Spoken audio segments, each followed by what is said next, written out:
हे what's up guys, welcome back once again. दोस्तों, आज की कहानी जो एक्सप्लेन करने जा रहे हैं वो एक गरीब मजदूरी करने वाले लड़के की है जिसका सपना है कि वो एक दिन इटली जाकर बहुत बड़ा सिंगर बने और खूब पैसे कमाए। लेकिन उसके और उसके सपने के बीच में एक चीज बरसों से खड़ी है और वो है गरीबी। सेडो और उसका भाई मूसा दोनों ही वेस्ट अफ्रीका के छोटे से कस्बे में रहते हैं। दोनों कड़ी मेहनत करते हैं और दिन रात मजदूरी करके फाइनली उतने पैसे जुटा लेते हैं कि वो उन पैसों से यूरोप जा सके। पर जब इस बारे में सेडो की माँ को पता चलता है तो वो उस पर बहुत गुस्सा करती है, क्योंकि उनके गांव से बहुत लोग ने इस सपने को देखा है और उन्हें सिर्फ मौत ही नसीब हुई है और इसीलिए वो इस जिद को छोड़ दे। लेकिन सेडो कहता है कि वो वहां जाकर रहेगा ताकि हम एक अच्छी जिंदगी जी सके। लेकिन फिर भी उसकी माँ साफ इनकार कर देती है, क्योंकि इन दोनों के अलावा उनका कोई भी सहारा नहीं है। पर दोस्तों, वो कहते हैं ना कि कच्ची उम्र के घाव के निशान आपको पक्के जख्म दे जाते हैं। ऐसे ही इनका सपना इनके पीछे छोड़ने का नाम ही नहीं ले रहा था। अब दोनों अपने कामों में लग जाते हैं और रात होने पर खुद के लिखे गानों को गाकर दोस्तों के साथ मस्ती करते हैं। पर एक दिन मूसा कहता है कि उन्हें अब उस इंसान के पास जाना चाहिए, पर सेडो अभी भी माँ के बारे में सोच रहा था। पर आखिर में वो मान जाता और फिर वो लोग उस बंदे के पास जाते हैं जो गैर कानूनी तरीके से लोगों को यूरोप भेजता है। लेकिन वो इंसान दिल का बहुत अच्छा होता है, इसीलिए वो इन दोनों से कहता है कि तुम्हें यही रहना चाहिए। जैसी जिंदगी हम टीवी और वीडियोस में देखने को मिलती है वैसी असल में वहां पर नहीं है। वहां भी गरीबी है, लोगों को हर दिन जीने में तकलीफ होती है। इतनी महंगाई में तुम्हें वहां नहीं जाना चाहिए। तुम्हें पता भी है कितने लोगों ने खुद की जान दे दी इसी चक्कर में। उसके बाद सेडो को समझ आ जाता, इसीलिए वो वापस आकर मना कर देता है और कहता है कि वो अब नहीं जाने वाला। लेकिन मूसा तो जिद पर अड़ जाता है। वो कैसी भी करके वहां जाना ही था, उसे कैसी भी करके वहां जाना ही था खुद का सपना पूरा करने के लिए, जिसके चक्कर में सेडो भी मान जाता और फिर दोनों एक बाबा के पास जाते हैं सलाह लेने के लिए, क्या उन्हें वहां जाना चाहिए या फिर नहीं। बाबा तुरंत ही कह देते हैं कि तुम्हारी किस्मत बदलने वाली है, इस मौके को हाथ से मत जाने दो। अब दोनों ही बेहद खुश होते हैं और वहां से सीधा अपने पूर्वजों की कब्र पर जाते हैं, उनसे आशीर्वाद लेते हैं ताकि वो सही सलामत वहां जा सके। फिर वो उस बस में बैठकर निकल जाते हैं अपने सपनों को पाने के लिए। लेकिन उन्होंने एक गलती कर दी, अपनी माँ को इस बारे में नहीं बताया। वो अकेली बेचारी कहाँ कहाँ भटकेगी, कम से कम एक को तो उनके पास रुक जाना चाहिए था। खैर, अब ये दोनों बस में बैठकर एक माली नाम के स्टॉप पर रुक, जहाँ उन्हें एक दूसरा इंसान मिलता है जो कि नकली पासपोर्ट बनाता है, वो भी $100 में। वो उनसे $100 ले लेता है और नकली पासपोर्ट बनाकर दे देता है। दोनों को एक नया नाम और एक आइडेंटिटी मिल जाती है। अब जाते हुए वो उनसे एक चीज ध्यान में रखने को बोलता है कि बॉर्डर पर जो कुछ भी तुमसे पूछा जाए तुम बस उसी का जवाब देना, कुछ भी ज्यादा नहीं बोलना। दोनों ही 2 दिन की यात्रा करके पहुंचते हैं नाइजीरिया के बॉर्डर पर, जहां उनकी तलाशी ली जाती है, जिसमें मूसा जरूरत से ज्यादा बातें करने लगता है, जिससे कि उन ऑफिसर को उस पर शक हो जाता है। पर वो उन्हें कुछ कहता नहीं है, लेकिन हाँ, वो उनसे $50 की रिश्वत लेता है, वरना वो उन्हें जेल में बंद कर देगा। अब सेडो उसे पैसे दे देता है और दोनों अपने पहले पड़ाव को पार कर देते हैं। अब यहाँ से उन्हें किसी ऐसे बंदे की तलाश थी जो उन्हें गाइड करे और सीधा इटली पहुंचा दे। ये चीजें वहां पर बहुत ही आम थी, इसीलिए हर कोई ये धंधा करता था। कुछ उसमें सही भी होते थे और कुछ फ्रॉड भी। अब एक ऐसे इंसान इन्हें मिलता है जो उन्हें बताता है कि वो दोनों को $1200 लेगा और उन्हें सही सलामत इटली पहुंचा देगा। सही सलामत। देखते हैं। अब सेडो बहुत ही खुश होता है और फौरन हाँ कर देता है। फिर वो उन्हें अपने शेल्टर होम लेकर जाता है, जहाँ पर इनकी तरह और भी कई लोग थे जिन्हें एक बेहतर जिंदगी की तलाश थी और उसी के लिए वो खुद की जिंदगी को दांव पर लगा रहे हैं। रात में उसी शेल्टर में रह रहे एक बंदा उन सभी को सफर के बारे में कुछ जानकारी देता है कि कल जो इस रेगिस्तान का सफर करने वाले हैं वो असल में बहुत ही ज्यादा खतरनाक होने वाला है, क्योंकि वहां पर उनका सामना कुछ माफिया से होगा जो उनके पैसे, उनका सामान सब कुछ छीन लेंगे। इसीलिए तुम्हें अपने पैसों को अपने पीछे छुपाना होगा। ये सुनकर वो दोनों भाई हंसने लगते हैं कि ये कैसा आइडिया है, और सभी बहुत लोग सीरियस थे, इसीलिए उन्हें भी वो बात माननी पड़ती है। अब उस इंसान की बातों से आप अंदाजा लगा सकते कि ये सफर किस कदर खतरनाक होने वाला है। अब अगली सुबह सभी जाने के लिए तैयार हो जाते हैं। उन्हें जहां जहां जगह मिल रही थी वहां पर अपने पैसों को छुपाना था। मूसा अपने पीछे पैसे डालने की कोशिश करता है, जिसे दूर खड़ा सेडो देखकर हंस रहा होता है और उसका मजाक बनाता है। अब इनका सफर शुरू होता और बीच में पड़ता है ना खत्म होने वाला सहारा डिजर्ट। यहाँ टोटल 3 कार होती हैं जो अलग अलग दिशा में चली जा रही थी। जिस कार में ये दोनों मौजूद थे वो भी ऊबड़ खाबड़ रास्तों से होकर गुजरती है, जिसकी वजह से एक बंदा तो कार से गिर भी जाता है, लेकिन वो उसे उठाने के लिए रुकते नहीं बल्कि आगे बढ़ जाते हैं। यही देखकर सेडो को बहुत बुरा लगता है, पर वो डरने भी लगा था कि कहीं वो गिर गया तो उसे भी कोई नहीं उठाने वाला, इसीलिए वो कार को कसकर पकड़ लेता और फिर कुछ दूर जाकर इन्हें कार से उतार दिया जाता है। कहा जाता है कि उन्हें आगे का सफर अब पैदल चलना है, इसीलिए सहारा रेगिस्तान में पैदल चलना हर किसी के बस की बात नहीं है।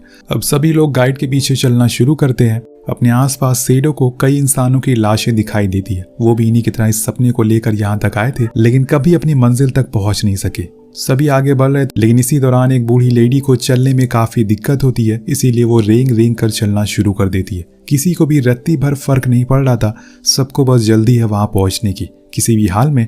पर सेडो से ये देखा नहीं जाता। वो उस लेडी को अपना बचा हुआ पानी पिलाता है, पर मूसा उसे ऐसा करने से डांटता और कहता है कि उन्हें देर हो रही है और अगर ऐसे ही चलता रहा तो वो गाइड उनसे दूर हो जाएगा और खो जाएंगे वो। पर सेडो बहुत कोशिश करता है कि वो उस लेडी को भी अपने साथ ले ले, पर जैसे ही वो खड़ी होती है वो अपना दम तोड़ देती है, जिस चीज को देखकर सेडो ये सफर में पहला सदमा लगता है। अब बहुत ही ज्यादा वो उदास हो जाता है और उन्हें वहीं छोड़कर आगे निकल जाता है। पूरे दिन चलने के बाद रात में वही चीज होती है जिसका उन्हें डर था। उन्हें वो माफिया मिल जाते हैं जो सभी को बहुत बेरहमी से मारते हैं, पीटते हैं, उनके पैसे छीनते हैं और जिनके पास पैसे नहीं होते वो उन्हें वो खास तरह की ड्रिंक पिलाते हैं जिससे कि वो टॉयलेट कर देते हैं और उनके पैसे बाहर आ जाते हैं। पर सेडो और मूसा ऐसा नहीं करते। वो बहुत कोशिश करते हैं जिससे कि उनके पैसे बच जाए और यहाँ पर वो उन दोनों को बाकी लोगों से अलग कर देते हैं और वहीं अकेला छोड़कर चले जाते। सेडो और मूसा को ये देखकर बहुत बुरा लगता है, वो वहीं रोने लगता है, लेकिन मूसा उसे हौसला देता और अगले दिन हम उन सभी लोगों को देखते हैं जिनके पास से उन्हें पैसे नहीं मिले। तो वो सभी आगे की ओर बढ़ते जा रहे थे। कुछ दूरी पर इन्हें एक ट्रक खड़ा मिलता है जिसे देखकर ये सभी बहुत खुश होते हैं। उन्हें लगता है कि अब वो इटली पहुंच जाएंगे, पर जब वो बस में बैठते हैं तो वो उन्हें इटली तो नहीं, लेकिन हाँ जहन्नुम जरूर लेकर जाती है। उसमें उनकी तरह और हजारों की तादाद में लोगों को रखा गया था जिनको लीबिया की एक जेल में ले जाया जाता है, जो किसी आर्मी या पुलिस के अंडर नहीं आती बल्कि माफियाज के अंडर आती है। वहां पर इन्हें बेचा जाएगा। जी हाँ, कुछ अमीर लोगों को आखिर इन्हें एक गुलाम की तरह खरीदेंगे। उनके पास एक बंदा आकर एक रूम में लेकर जाता है जहाँ की आबो हवा किसी नरक जैसी थी। कुछ गरीब और लाचार लोगों को वहां पर गर्म लावे से जलाया जा रहा था। तब वो आदमी इन सभी से कहता है कि जो जो अपने घर वालों का नंबर दे देगा उन्हें वो छोड़ देंगे, क्योंकि वो उनसे फिरौती के पैसे मांगेंगे। पर सेडो और मूसा उन्हें नंबर नहीं देते। इतने पैसे उनकी माँ कहाँ से इकट्ठा करेगी, उन्होंने तो इतने पैसे आज तक देखे भी नहीं है। इसी का सजा अब उन दोनों को मिलती है। उसी कमरे में बंद कर उन्हें बहुत मारा जाता है, पीटा जाता है, वो बहुत ही बेरहम तरीके से, वो भी बहुत ही बेरहम तरीके से। अब यहाँ से ये कहानी बहुत ही दर्दनाक होने वाली है और साथ में बहुत ही ज्यादा इमोशनल, तो तैयार रहिएगा कहीं आपके आंसू ना गिरने लगे। सेडो को हम जख्मी हालत में लाखों लोगों की भीड़ में बैठा हुआ देखते हैं। वो बैठा बैठा यही सोच रहा था कि उन्हें यह सपना देखना ही नहीं चाहिए था। भले ही वो गरीब थे लेकिन कम से कम खुश तो थे, अपनी माँ के पास तो थे। अब तो उनका क्या हाल होगा उन्हें भी नहीं पता। उसे ऐसी हालत देखकर वहाँ एक बूढ़ा आदमी आता है जिसका नाम है मार्टिन। वो उसे एक ड्रिंक देता जिसे पीने के बाद वो थोड़ी देर के लिए सो जाता और पहुंच जाता है अपने उस गांव में जहां पर उसकी माँ सो रही थी। वो उन्हें बाहर खड़ा होकर निहारता रहता लेकिन उनके करीब नहीं जा सकता, क्योंकि ये हकीकत है वो अपनी माँ को आज बहुत मिस कर रहा है। जब उसकी आंख खुलती है तो वो रोने लगता। उसे अब उसकी माँ की बहुत याद आ रही थी। अब यहाँ उसे कहीं भी मूसा दिखाई नहीं दे रहा था, न जाने वो किस हालत में होगा। इसी बीच वहां पर एक बंदा आता है जो उनसे कहता है कि उन्हें एक कारपेंटर और एक बिल्डर की जरूरत है जिसको ये काम आता है वो हाथ खड़ा करे। अब यहाँ मार्टिन सेडो का भी हाथ खड़ा करवा देता है। उसके बाद उन्हें खरीदने के लिए एक अमीर बंदा आता है जो मार्टिन को 600 दिनार में खरीद लेता है। पर मार्टिन कहता है कि वो अकेले ये काम नहीं कर सकता, उसे एक और इंसान की जरूरत है, जिसके लिए वो मार्टिन को आगे करता है।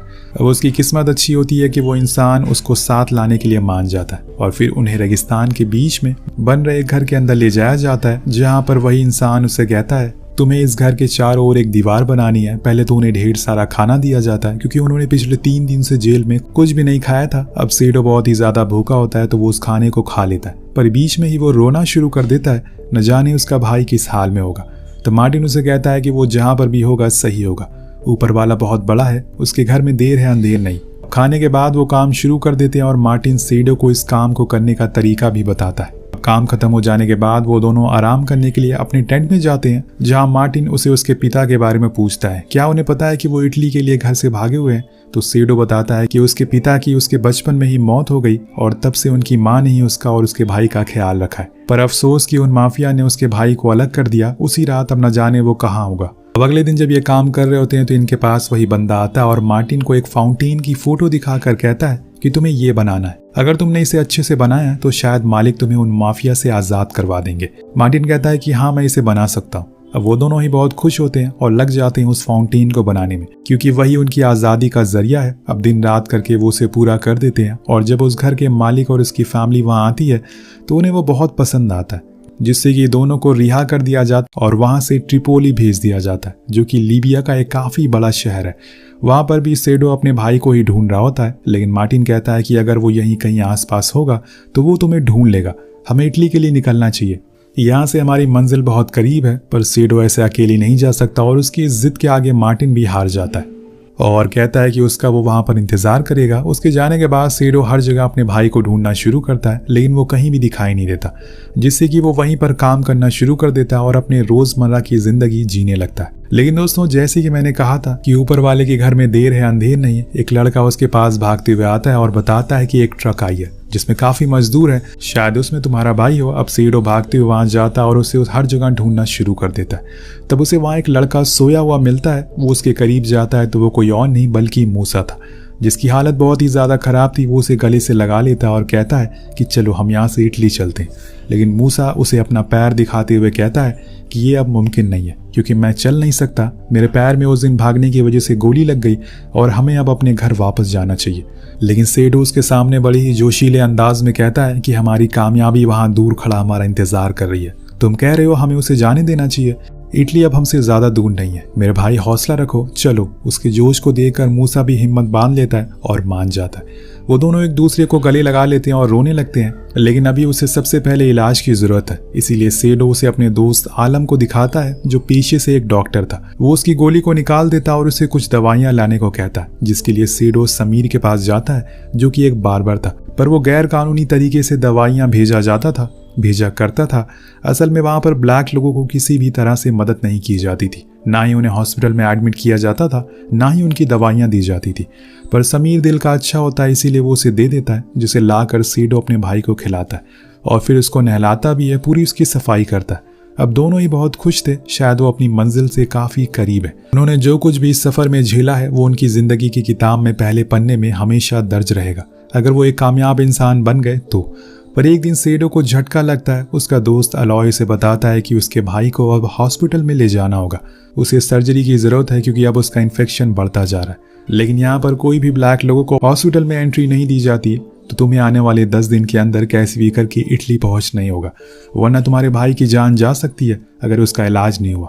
अब अगले दिन वो एक जानम नाम के आदमी के पास पहुंचते हैं, जो उसे इटली जाने में मदद कर सकता है। पर वो उसके लिए बहुत ज्यादा पैसे मांग रहा था, जो कि सेडो के पास नहीं होते। और ये सुनकर सेडो उदास हो जाता है। वो उसे भीख मांगता है और कहता है कि उसका भाई मरने वाला है, प्लीज कैसे भी करके उसे अपने साथ ले जाए। तब जानम कहता है कि ठीक है, लेकिन फिर तुम्हें शिप का कैप्टन बनकर जाना होगा। वो तुरंत ही मान जाता है, पर वो करेगा कैसे, उसे शिप तो चलाने तक नहीं आती। अब घर जाने पर वो मूसा से सब कुछ बताता है और कहता है कि अब वो जल्दी इटली जाने वाले हैं। तो वो पूछता है कि तुम्हारे पास पैसे कहाँ से आए। तो सेडो बताता है कि वो शिप को खुद चला कर ले जाएंगे। उस समय तो वो काफी खुश होता है, लेकिन जब रात होती है तो उसे डर सताने लगता है, क्योंकि उसके साथ और भी कई लोग थे और उन सभी की जान की जिम्मेदारी उसके ऊपर थी। वो कैसे करेगा। अब अगले दिन जाने से पहले जानम उसे शिप के बारे में सब कुछ जानकारी बताता है कि उसे कंपास को जीरो से हटाने नहीं देना है, बस स्टीयरिंग संभाल लिए। उसे वो एक फोन भी देता है और कहता है कि अगर कुछ भी दिक्कत हुई तो वो उसे कॉल करे।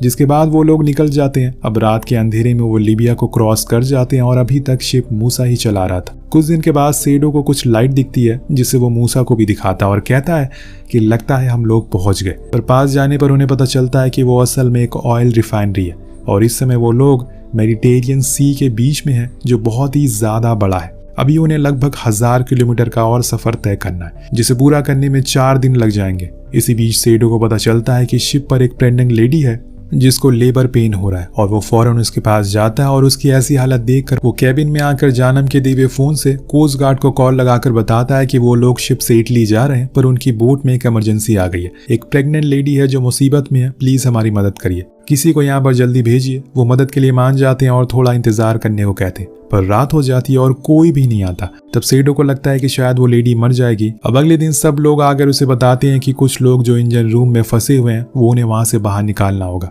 वो फौरन नीचे जाता है और उन सभी को बाहर निकालता है, उन्हें पानी देता है पीने को, क्योंकि वो कई दिनों से ऐसे ही थे। इतने में वो लेडी अपने बच्चे को जन्म दे देती है, जिसके बाद न जाने क्यों लेकिन वो शिप पर एक हड़कंप मच जाती है।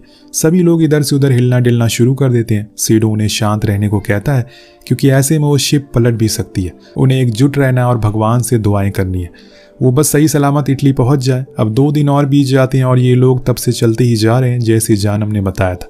तब सेम उसी तरह से सेडो ने शिप को चलाया था, जिसकी वजह से आज महीनों के दर्द और पीड़ा को झेलकर, मीलों तक पैदल चलकर, अपनी भूख प्यास को मिटाकर ये लोग फाइनली इटली के कोस्ट को क्रॉस कर देते और सिसिलिया पहुंच जाते हैं, जो कि लीबिया से सबसे करीब पड़ता है। और सेडो उस हेलीकॉप्टर को देखकर रोने लगता है। उसे यकीन ही नहीं हो रहा था कि उसने ये कर दिखाया, उसने इतने लोगों को मंजिल पार करा दिया। ये इटली के अंदर आ जाते हैं और सेडो ने आखिर इस चीज को सही साबित कर दिखाया कि मंजिल उन्हीं को मिलती है जिनके सपनों में जान होती है। पंखों से कुछ नहीं होता, हौसलों में उड़ान होती है। अब परिश्रम के बाद आखिर वो लोग कोस्ट गार्ड वाले भी आ जाते हैं, जिन्हें देखकर सेडो रोने लगता है और उन्हीं की ओर चिल्लाते हुए कहता है कि मैं शिप का कैप्टन हूँ, मैंने कर दिखाया। इसके बाद हमें ये नहीं बताया जाता कि इन लोगों के साथ क्या होता है, क्योंकि है तो ये एक इमिग्रेंट, और दूसरे देशों में इमिग्रेंट्स के साथ क्या होता है वो तो आप जानते ही होंगे। अब आपको क्या लगता है, क्या सेडो बड़ा आदमी बन जाएगा या फिर उन्हें वापस भेज दिया जाएगा वेस्ट अफ्रीका? इसी सवाल के साथ इस कहानी का यहीं पर अंत हो जाता है। मिलते हैं अगले वीडियो में। Peace out.